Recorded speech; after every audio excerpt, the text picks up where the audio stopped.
A Course in Miracles, text, Chapter 2, The Illusion of Separation, Section 1, Introduction.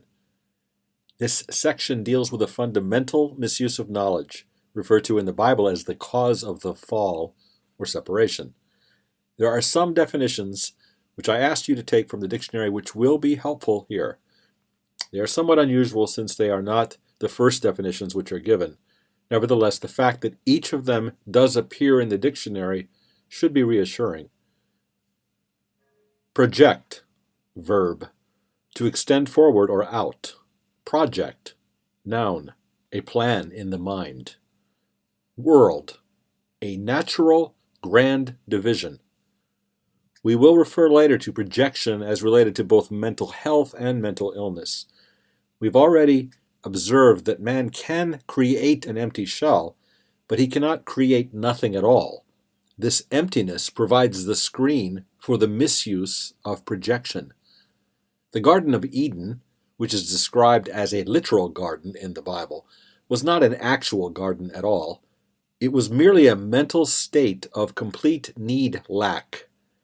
Even in the literal account, it is noteworthy that the pre-separation state was essentially one in which man needed nothing. The tree of knowledge is also an overly literal figure. These concepts need to be clarified before the real meaning of the separation, or the detour into fear, can be fully understood. To project, as defined above, is a fundamental attribute of God which he gave to his Son. In the creation, God projected his creative ability from himself to the souls he created, and he also imbued them with the same loving will to create. The soul has not only been fully created, but has also been created perfect. There is no emptiness in it. Because of its likeness to its creator, it is creative. No child of God can lose this ability because it is inherent in what he is, but he can use it inappropriately. Whenever projection is used inappropriately, it always implies that some emptiness or lack exists, and that it is in man's ability to put his own ideas there instead of truth. If you consider carefully what this entails, the following will become quite apparent.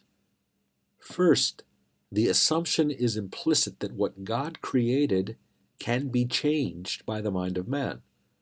Second, the concept that what is perfect can be rendered imperfect or wanting is accepted. Third, the belief that man can distort the creations of God, including himself, is accepted. Fourth, the idea that since man can create himself, the direction of his own creation is up to him is implied. These related distortions represent a picture of what actually occurred in the separation. None of this existed before, nor does it actually exist now. The world was made as a natural grand division, or a projecting outward of God. That is why everything that he created is like him. Projection, as undertaken by God, is very similar to the kind of inner radiance which the children of the Father inherit from him. It is important to note that the term project outward necessarily implies that the real source of projection is internal. This is as true of the Son as of the Father.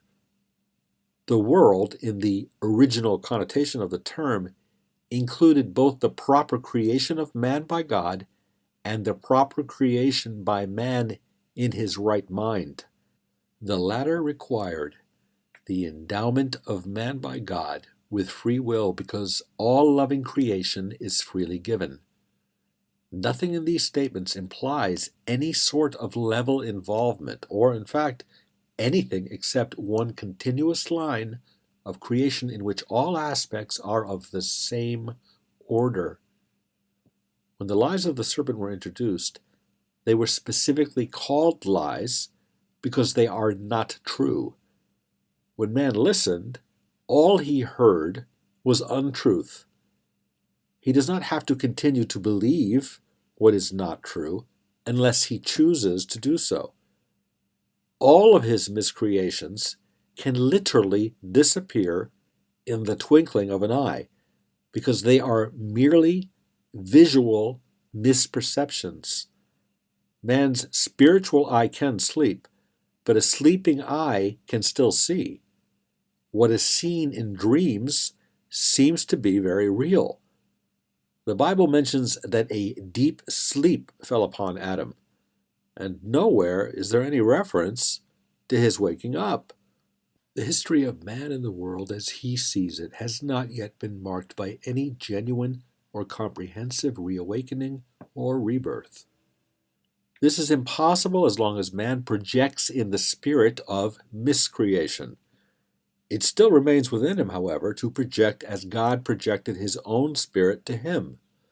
In reality, this is his only choice, because his free will was given him for his own joy in creating the perfect. All fear is ultimately reducible to the basic misperception that man has the ability to usurp the power of God. It can only be emphasized that he neither can nor has been able to do this. In this fact lies the real justification for his escape from fear. The escape is brought about by his acceptance of the atonement, which places him in a position to realize that his own errors never really occurred. When the deep sleep fell upon Adam, he was in a condition to experience nightmares because he was asleep.